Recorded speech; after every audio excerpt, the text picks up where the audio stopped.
Hello everyone, welcome back to Al Azhar Podcast. I'm your host Harry, and our guest today, or rather our special guest, if I can say that, is Bu Hikmah.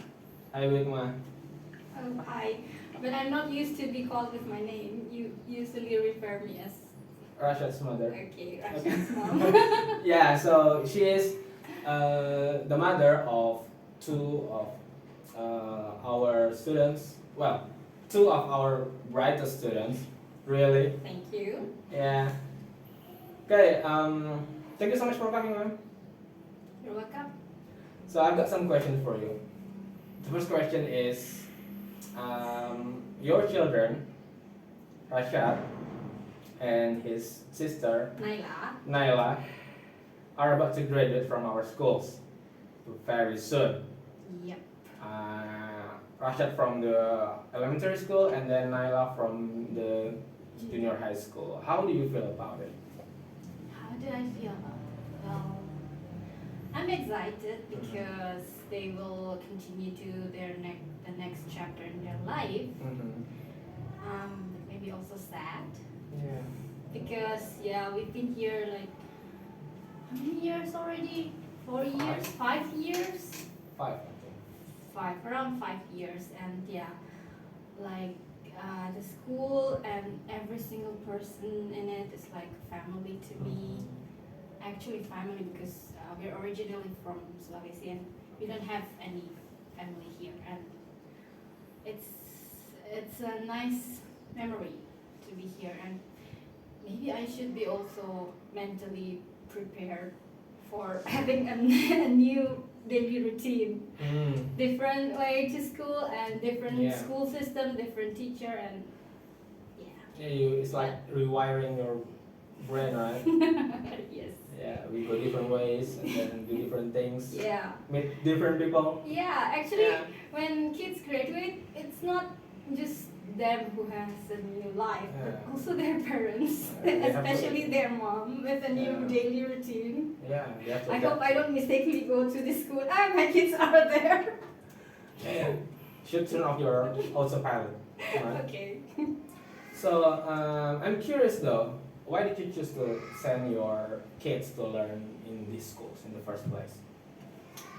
Well, Al Azhar is nationally known as a good school, Okay. and at that time we were in Japan, and we had to make sure that our kids get a good school. So we searched for some information, and one of the parents here is my friend, and I saw from her post about the activities and about this school, and we came to the conclusion that this is a good school. Okay.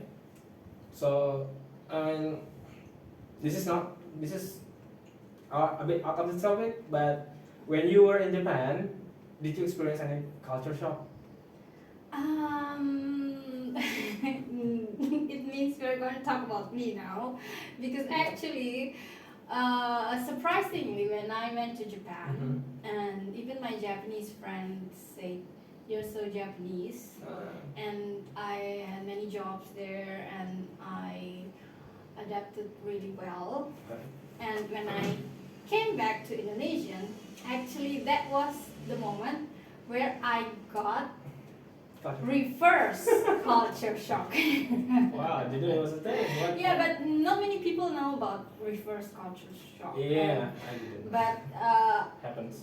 but some people already experience. So we contact with people who experience that, like my friend in Norwegia, and we usually because you can only talk to the people who ever experienced it, because like a puzzle, that puzzle that they have a hole and a star and you have to put inside, as if this is you, and then you went to another country and then your shape has changed a little bit, and then you don't easily fit again to the same hole. Like you just have to adapt a little bit. Okay, I have to fix this. All right.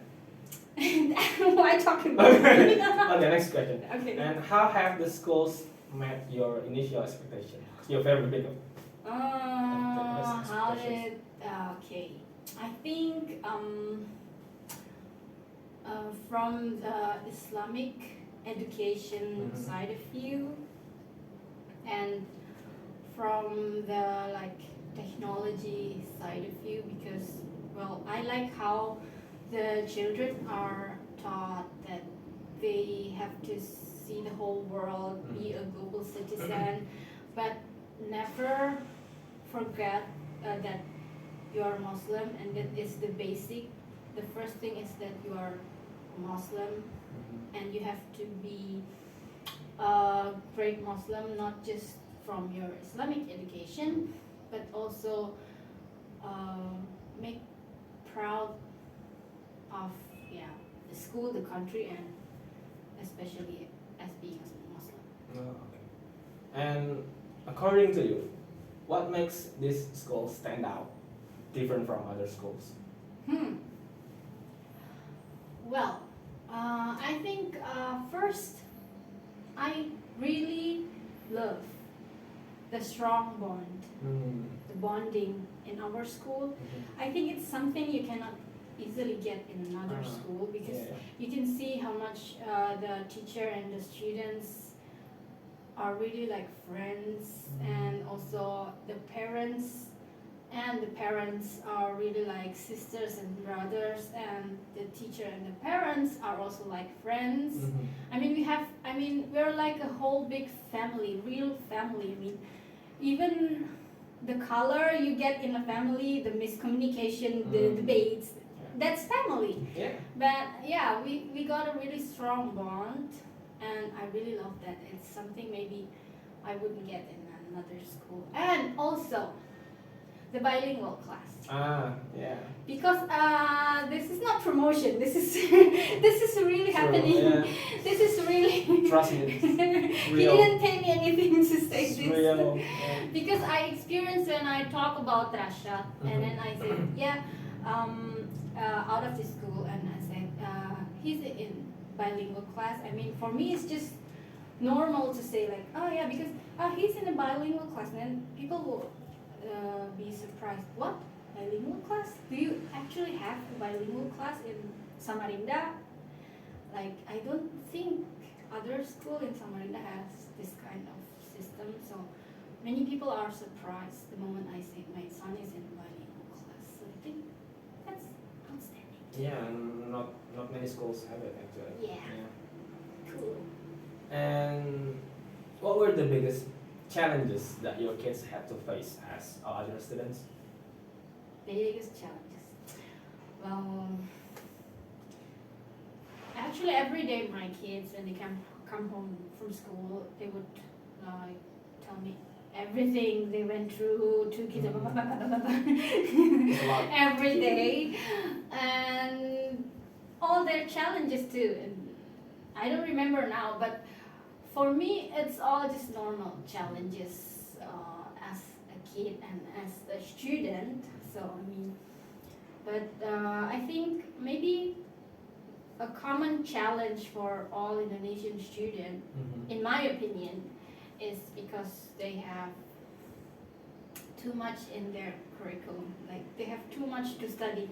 That is common. That's not just for my children. I think that's really common for all Indonesian students. I mean, my daughter used to say, if I ask her about something, you studied this, how come you forgot? She said, how come I don't forgot? I just studied that in a really short period. If you ask me what I studied in Japan, I still remember them all, she said. Because I studied for a very long period, repetition. Yeah. And in Indonesian, it's everything like zip. Yeah, it's like and you have to memorize all zip. yeah. It's too much. Information overload. Yeah, overload. Yeah, maybe. Yeah. But that's, I don't think they have any specific challenge, like big challenge for their life. Yeah, but the curriculum. Yeah, I can see that. I mean, sometimes the more you study, the less you learn. Sometimes. Yeah. Yeah. So, how was their progress in terms of academics and ethics? I think quite well.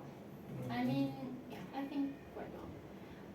Rashad won a competition, and yeah. Nayla had this already 4 juz of Quran memorized. My kids' activities are not just in schools, Yeah. you know. For example, my daughter Nayla, she will have her JLPT examination in July. JLPT stands for Japanese Proficiency Language Test. It's like TOEFL and IELTS. But For Japanese. Yeah, for Japanese. Okay. But and in TOEFL IELTS, if you had after you had the test, and then they will level you. I mean, categorize your abilities based on your score, right?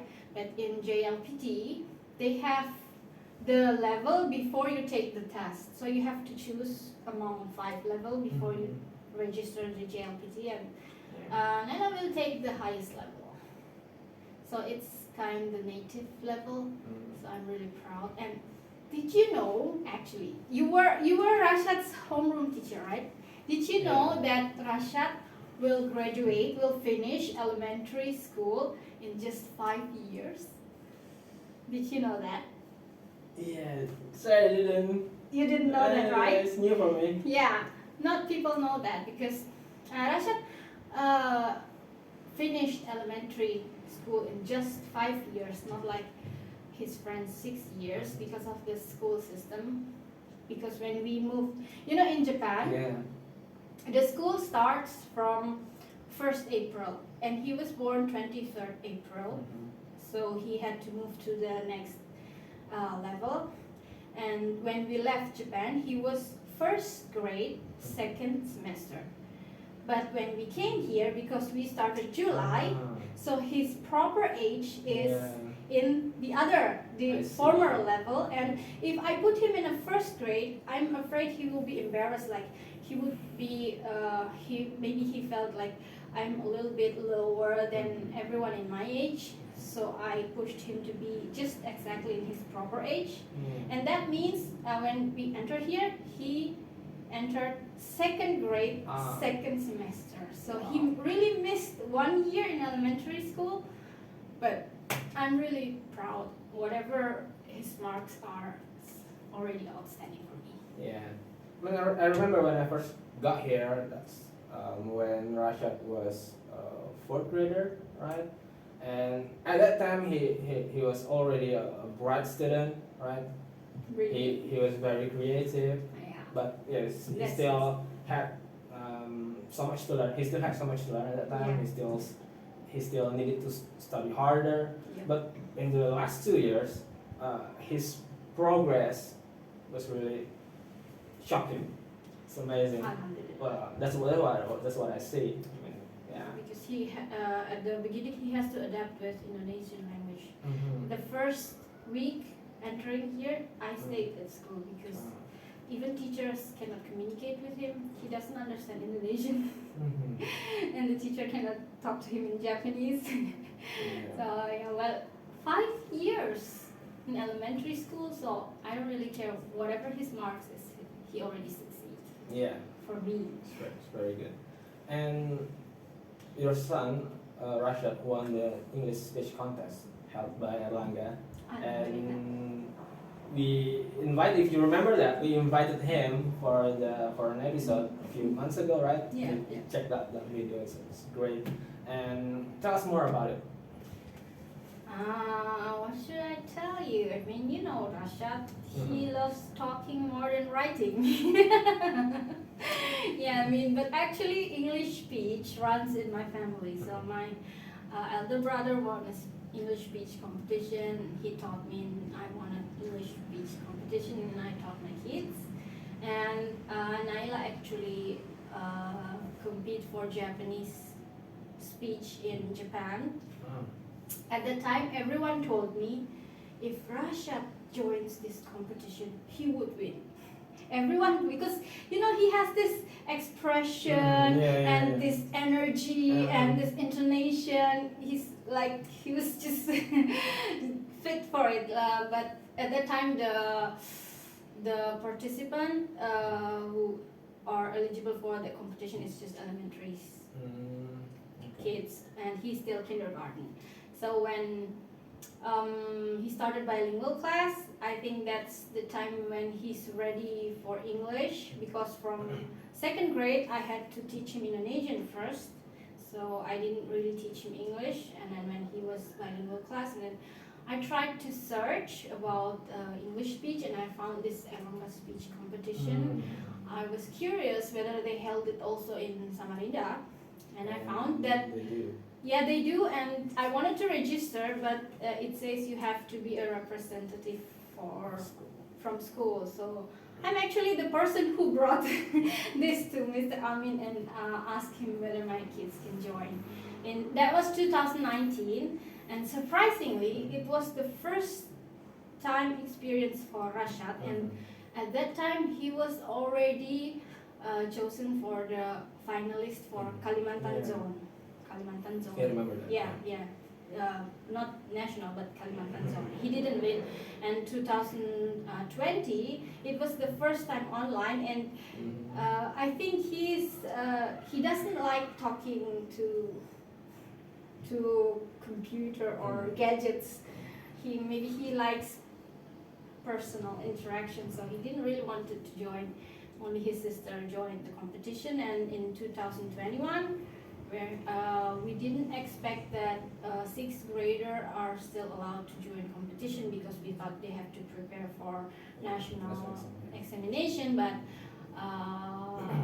Alhamdulillah, Miss Bulan trusted him to represent the school, and Alhamdulillah we won. Yeah, we are really, really proud of them. Alright, and what are the most memorable moments about the schools that you have as a parent?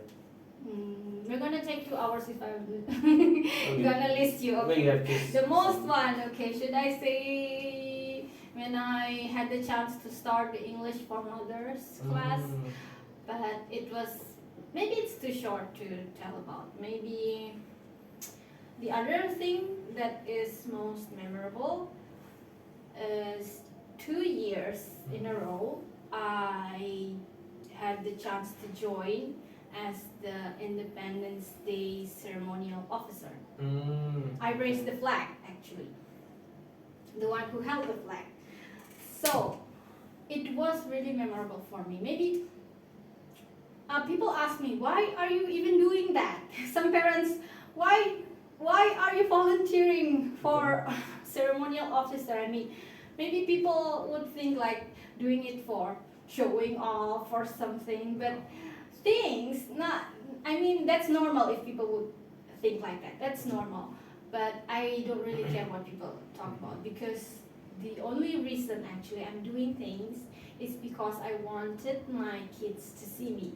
I mean, they have to take something, kids see, kids do. Yeah. So I need to give them example. Like, there's no limit for age to participate in something, to be curious, to be active, to be motivated.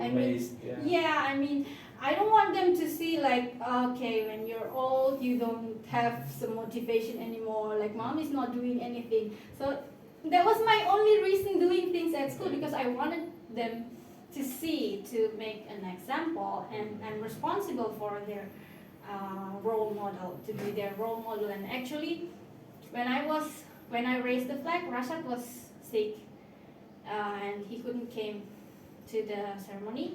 But his father took him to school and park his car somewhere near the ceremony, and let him watch me from inside the car. Wow. And that was really memorable. And they were just at home really excited. Oh, Mama, you were in Paskibra when you were high school. Yeah, you have to have many memories, many experience. You have to do that. So, yeah. Wow. And yeah, this is the last questions. What do you think these schools should do better next time? That's a hard question. I know. The best for us. Okay. Save the best for us. What should the school do better? Okay. Maybe I have a lot of things to say, and I'm sure all parents also have some things to say.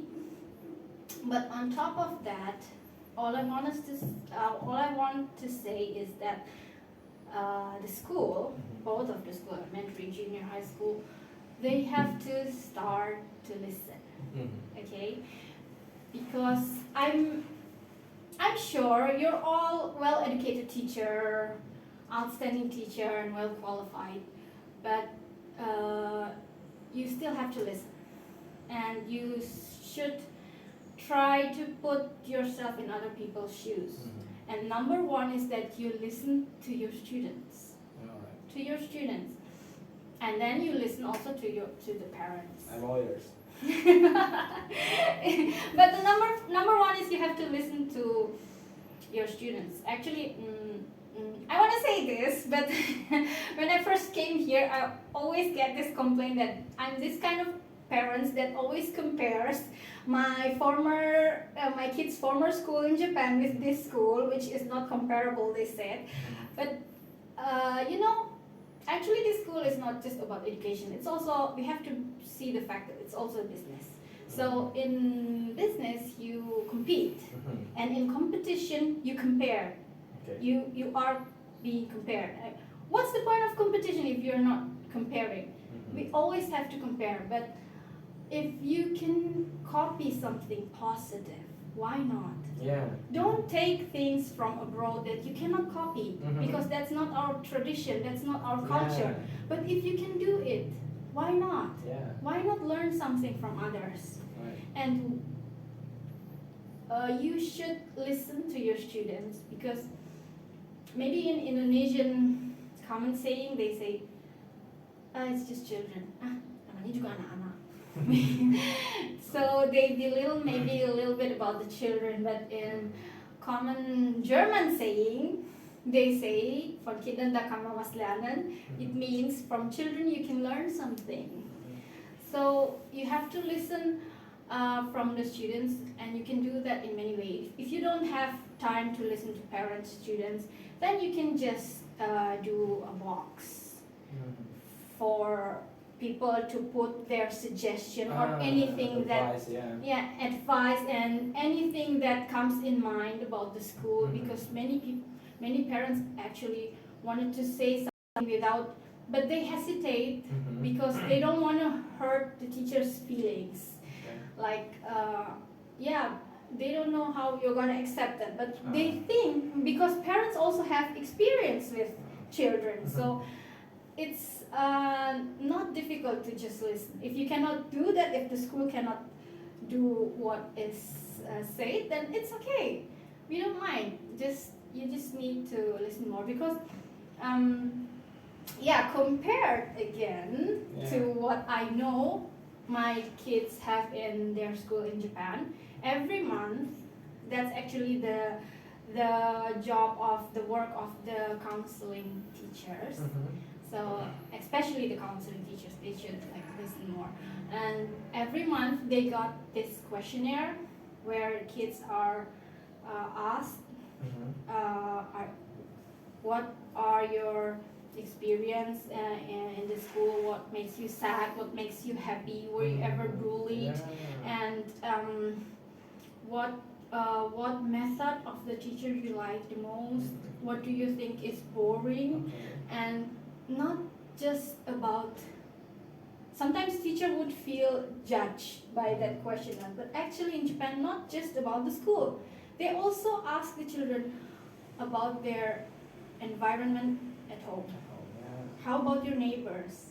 Anyone ever bullied you? Have you ever been hit by your parents?